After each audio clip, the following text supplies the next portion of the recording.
Bonjour les plantes addicts, nous voici de nouveau dans une nouvelle vidéo, la deuxième depuis ma reprise.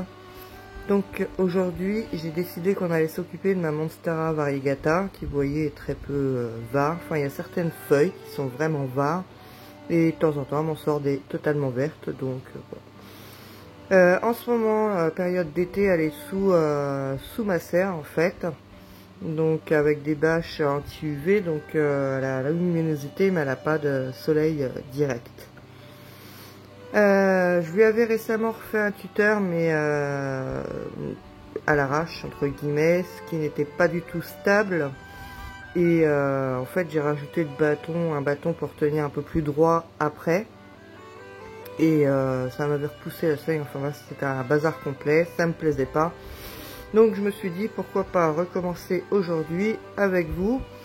Surtout que quand j'avais mis le premier tuteur, donc je ne l'avais pas dépoté, j'avais pas changé le substrat, etc. Là je vais faire la totale.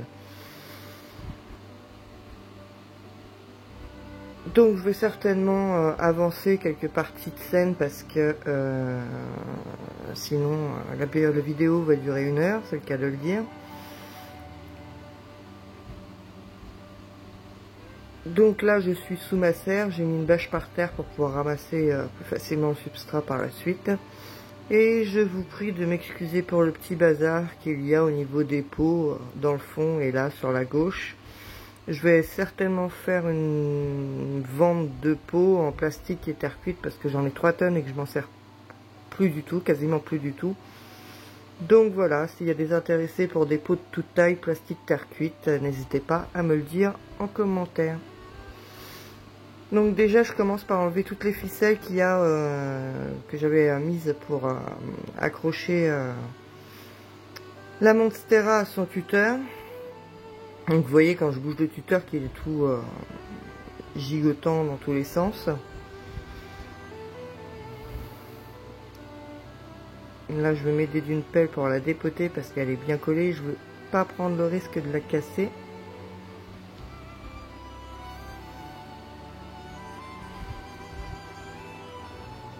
Mais vous verrez, je vous montrerai à la fin les feuilles, enfin certaines feuilles d'un peu plus près. Il y en a qui sont vraiment plus variegata.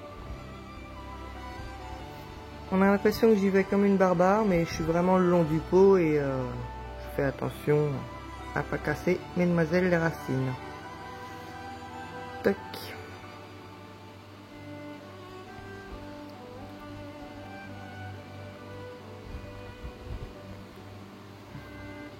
Donc vous voyez que le pot avait été bien investi à niveau racinaire. Je vous le montre comme je peux parce que je veux pas trop la retourner et la bouger pour éviter d'abîmer trop les feuilles et casser les tiges.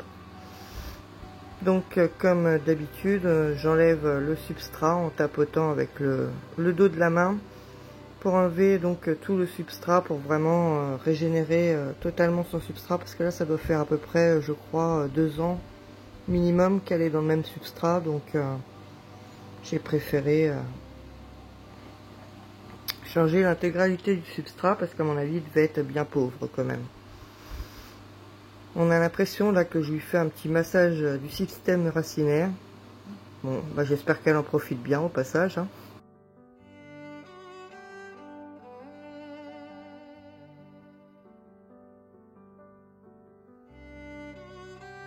Alors par contre, pour l'instant, ça se voit pas trop, mais je vais entre guillemets me mettre un rôtir là-dessous, parce qu'en fait, sous la serre, bah, en fonction des températures extérieures, on atteint de belles températures, et aujourd'hui, on est aux alentours de 30 degrés là-dessous.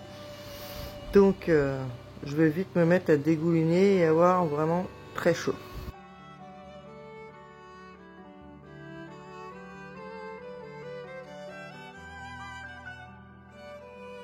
Je me dis qu'en voyant les images comme ça fait un peu massage capillaire. J'ai l'impression que je suis en train de m'occuper de ses cheveux.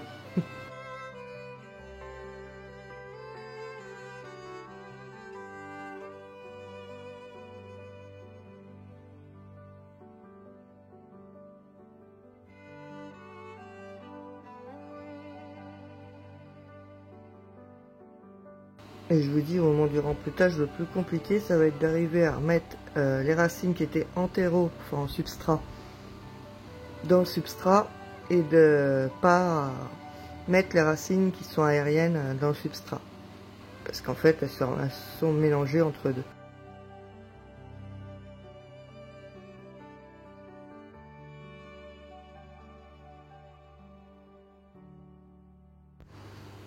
Là, je vous épargne pas les petits moments bisous avec mon kidou d'amour.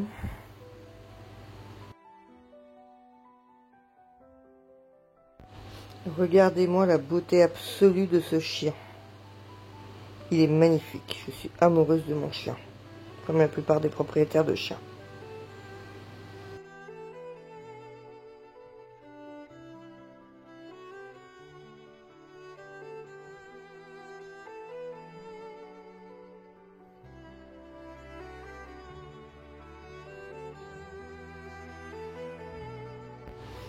Donc là, j'enlève les attaches du tuteur parce que je vais récupérer du coup mon grillage et la sphaigne parce que je vais pas le jeter. Donc on fait de la récup. Surtout que ça fait pas longtemps que ça a été mis en tuteur.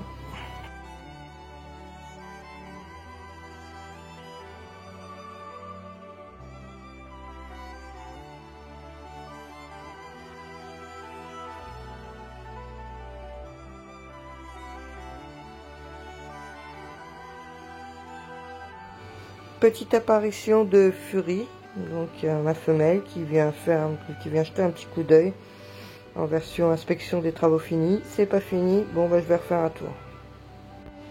Donc là j'ai été chercher un seau rempli d'eau pour réhumidifier la sphaigne pour pouvoir la remettre de nouveau dans le tuteur.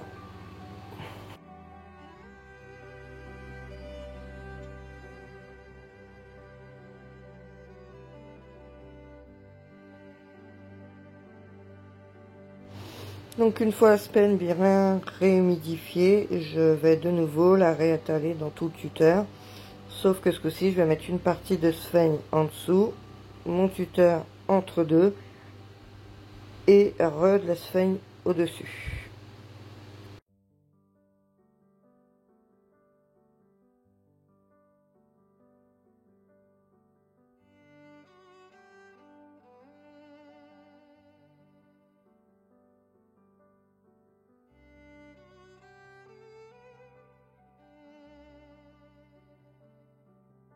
J'ai prévu ce coup-ci une bouteille en plastique, donc le haut de la bouteille en plastique avec un trou dans le bouchon pour pouvoir réhydrater plus facilement la sphaigne, chose que je n'avais pas fait précédemment et du coup ça séchait assez rapidement. Donc là je vais coincer le haut de cette bouteille coupée avec le trou dans le bouchon sur le haut de mon tuteur pour pouvoir déverser de l'eau régulièrement pour pouvoir réhumidifier plus facilement mon tuteur.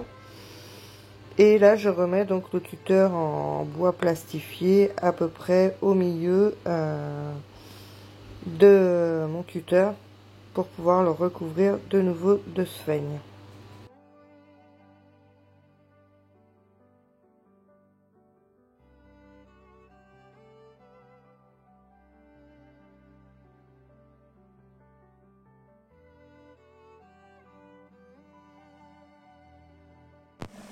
Bon, maman, je viens voir où c'est que tu en es.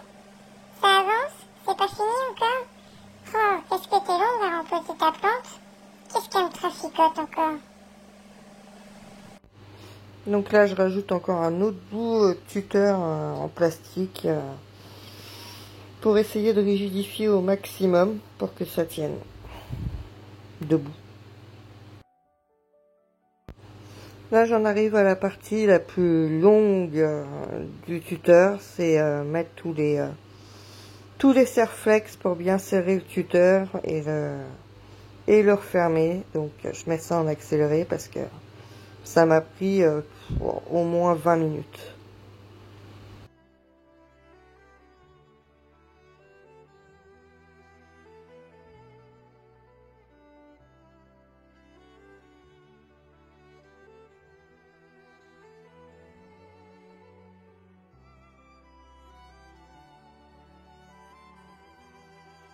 Donc là on en arrive à la partie où tout est bien attaché.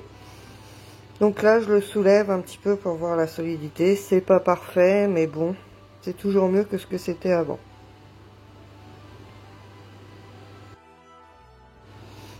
Donc là, on arrive à la partie où je vais préparer mon substrat. Désolée, je me suis pas mis face à la caméra. Je me suis mis dos à vous. C'est pas terrible, mais bon, on fait avec. Donc, j'ai mis du terreau classique, hein, aéré, un petit peu de, il me restait un petit peu de terreau de rempotage que j'ai mis. Je vais y mettre bien sûr de la perlite, une bonne quantité de perlite, des chips de coco et comment dire du mince, de la fibre de coco. Voilà.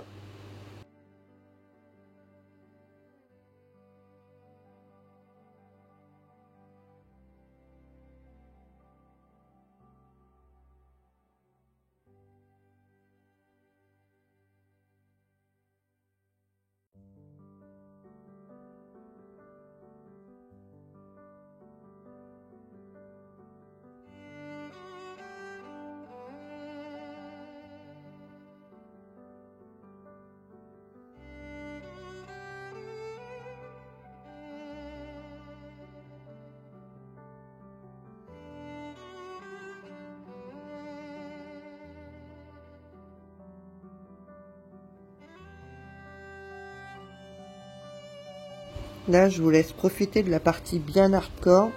Pour ceux qui font qui font souvent des tuteurs par eux-mêmes, plus la taille est grande, plus c'est galère. Parce que là, faut arriver à maintenir le tuteur debout, à mettre le substrat et à venir remettre les racines de la plante, etc. dedans. Et je vous jure, c'est une vraie galère.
Malheureusement, j'ai pas fait attention, mon téléphone a surchauffé et il s'est coupé, donc on n'a pas la fin du rempotage, mais bon, vous avez l'habitude. Bon, malheureusement, je me rends compte que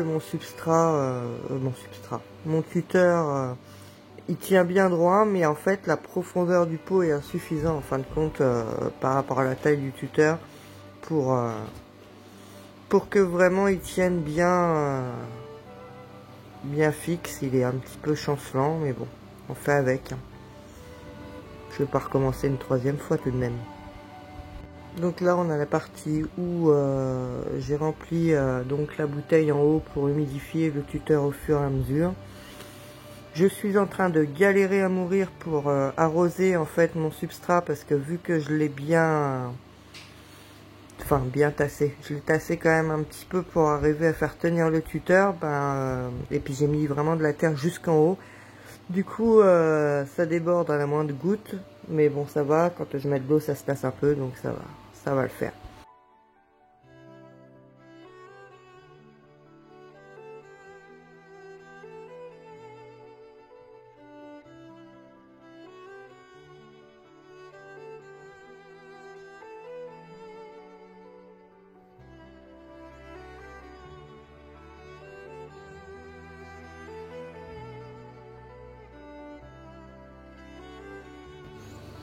Voilà les plantes agrites, je vous laisse sur ces dernières images de cette beauté rempotée. Les feuilles sont un petit peu calcaires, mais ça, un petit coup de chiffon avec du savon noir dilué, et puis ça s'en va rapidement. Il ne reste plus qu'à mettre un petit coup de nettoyage partout. Et voilà, j'espère que cette vidéo vous aura plu et je vous dis à bientôt. Bye!